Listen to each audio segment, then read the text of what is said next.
Hey, what's up everybody? Welcome back to my channel, and if you're new here, welcome to my channel. My name is Kayma J and I am a New York City based flight attendant. I want to make this video because I want to give a life update. I feel like it's been a while since I showed my face, and I also want to give the pros and cons of what it's like being a flight attendant, so stick around.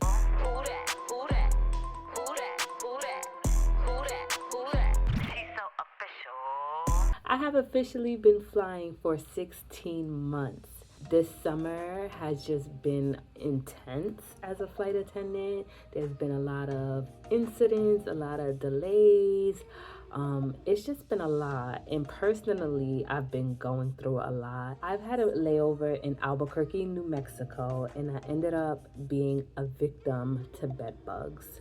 So here are the photos of what that was like for me. It was a very traumatic experience, and I ended up taking some time off of work because of it. Mentally, I was not okay to fly. It wasn't even just about flying. It was just about having layovers at certain locations and staying in certain hotels and not feeling comfortable. When I tell y'all, as soon as I woke up, like, I literally thought I had a mosquito bite. I kept scratching my elbow. I'm like, dang, my elbow's itchy. Mind you, this is like 6 a.m. in the morning. So I'm like a little disoriented. But when I finally get up to like wash up and everything, I look at my arm and I'm just like, oh my God. I immediately go on ChatGPT and I'm like, how do I know I've been a victim of bed bugs? And right away I knew. I called my job. I was like, I cannot finish this trip. It was the last day of the trip. I said, I had no way I'm finishing this trip. It was just very traumatic experience. And this happened at an airport hotel, and it was a lot. So I ended up taking some time off of work.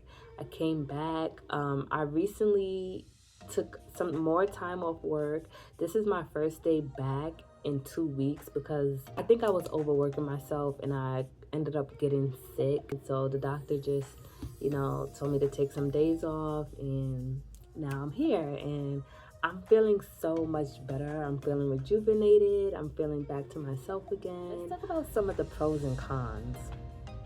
So obviously the number one pro is you get to travel for free, but on the flip side, especially with summer flying, it can be difficult being a non-revenue passenger because the standby list is extensive.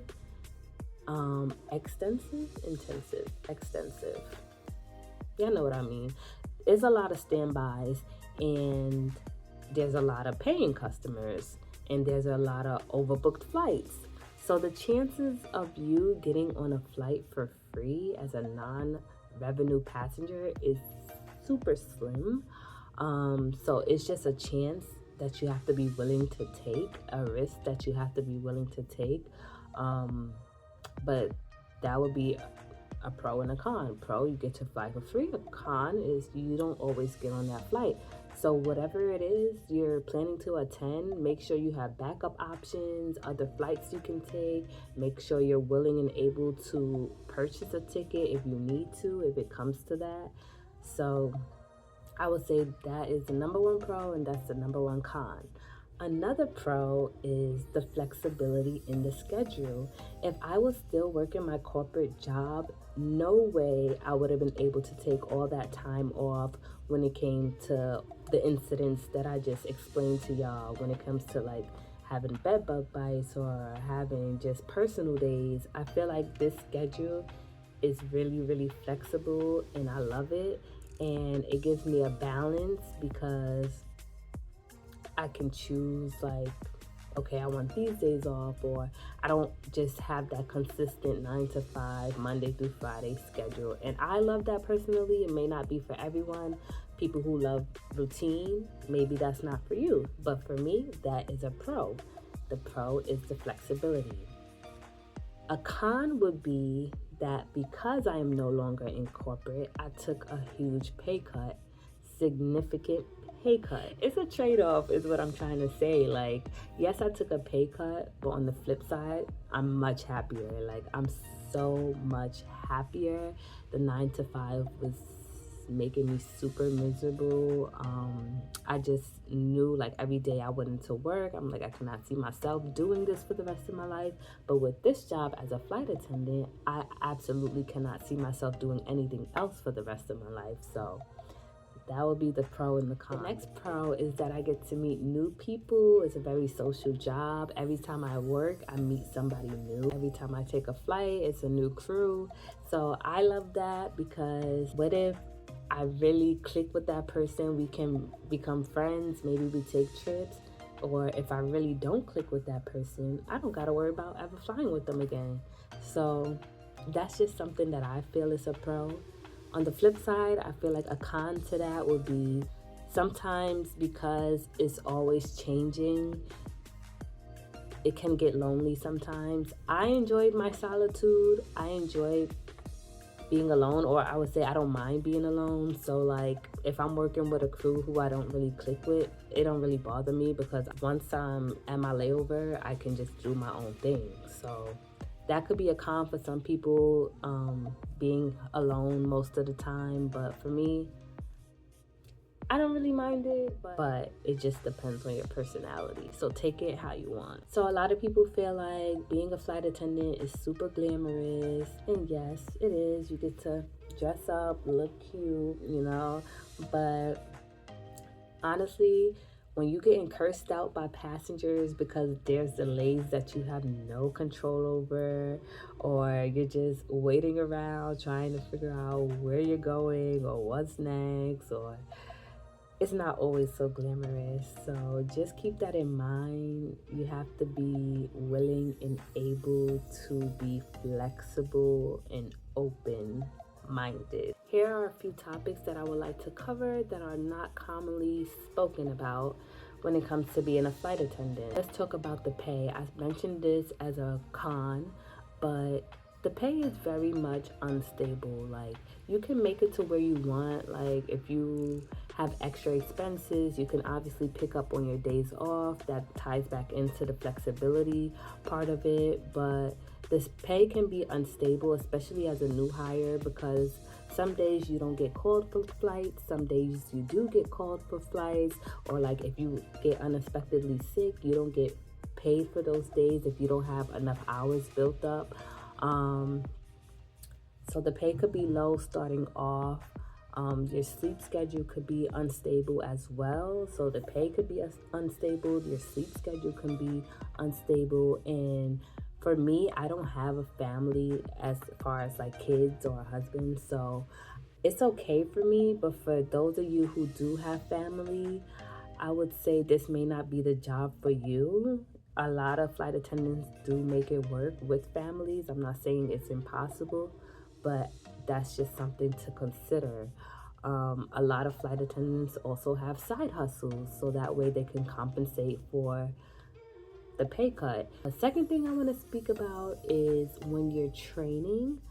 So training, you don't get paid, especially, well, specifically with my airline, you won't get paid while you're training. So make sure you have some money saved up. There's going to be a lot of sleepless nights because you're going to be studying. It's a 6-week course for training, so you have to make sure you're ready to study, ready to stay up all night, or prioritize your schedule, stay disciplined. They feed you and they give you a place to stay, so you don't have to worry about that part. But you will be away from home, and that can be difficult for some people, especially if you never got that college experience. The third thing I'm going to speak about is image is super important in this industry. Tattoos, I'm not saying you can't have tattoos. I have tattoos, but it definitely depends on your placement. Where are your tattoos? They're gonna ask you that as soon as you get into training. They might ask you that at the interview. Do you have tattoos?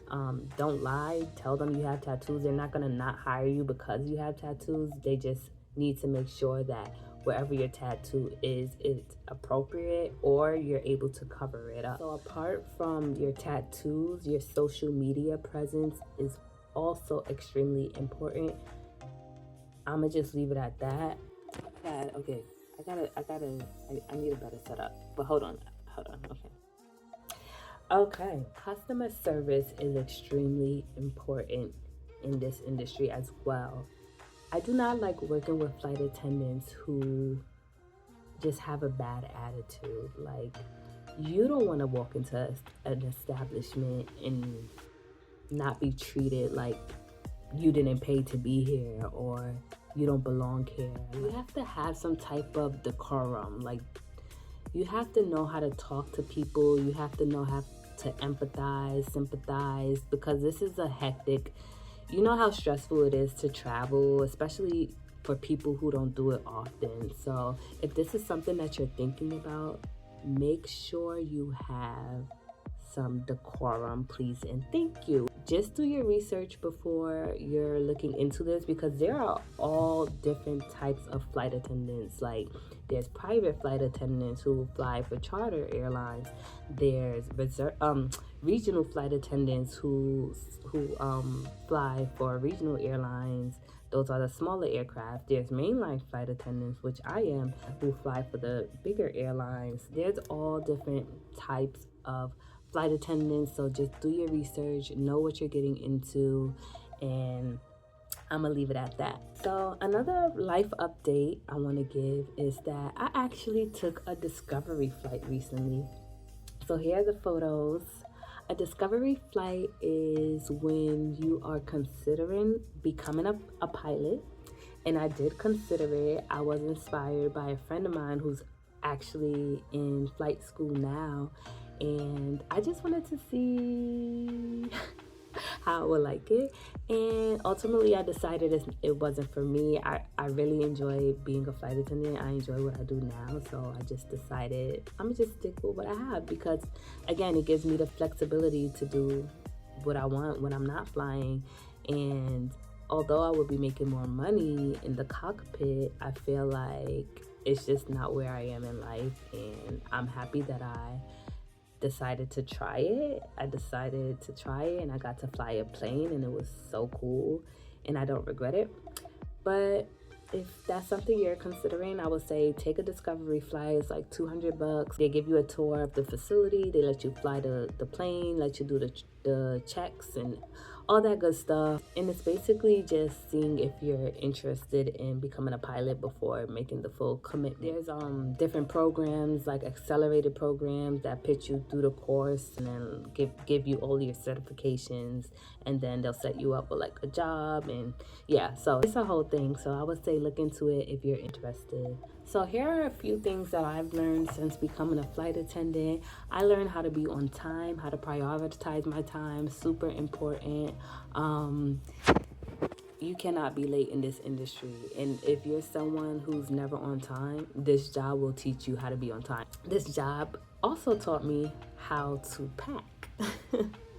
Literally own like 2 of everything, 2 toothbrushes, 2 toothpaste, 2 bath soap, 2 makeup, because like I have my stuff that I leave at home, and then I have my stuff that I take with me on the go. And for me to like take it out of my suitcase and then repack it every time, it's just too much. So I just have my stuff that's always in my suitcase, and then I have my stuff that I keep at home. This job also has taught me how to save money. I quickly realized that spending money in the airport and spending money on layovers adds up. So I started meal prepping a lot, and it's honestly healthier, 1, and 2, you don't want to be eating outside food, airport food, hotel food all the time, especially like if you're coming in from a late trip and nothing's open, and then you gotta like go to bed hungry. You know how miserable that is? So save money, go grocery shopping, meal prep, thank me later. This job has also taught me how to invest in good, or why it's so important to invest in good work shoes. When I tell y'all, I'd rather be comfy than look cute, I mean it. And that's all I'm gonna say. I'm saying these things that the job has taught me, but a lot of these I've already felt I've known, but it's just this job has helped me put it into practice more. So the next one I will say is how to tune out negativity when it comes to passengers who are angry, or co-workers who are just gossiping. Like, sometimes you just gotta tune that out, okay? Like, y'all not about to bring my vibes down, okay? I don't mean it in a way that's rude. Like, I'm not actively ignoring coworkers who are yapping on a jump seat. It's just that you have to find a way to tune it out without being rude, but also in a way that'll protect your peace, you know? This job has taught me how to stay hydrated, okay? Or how important it is to stay hydrated, because being up there in the sky, like, you will get dry very quickly. Not even just your skin, like just dehydration. Like, you need water. Speaking of, let me take a sip. Every day is literally an adventure, right? So just live it to the fullest. If you have any questions about being a flight attendant, or any questions for me personally on my journey of life, just want to encourage you to ask it, because we'd love to hear from you. I will definitely reply. I thank you and appreciate you all so much. Love you guys, and until next time, I will see you guys in the next video. Bye.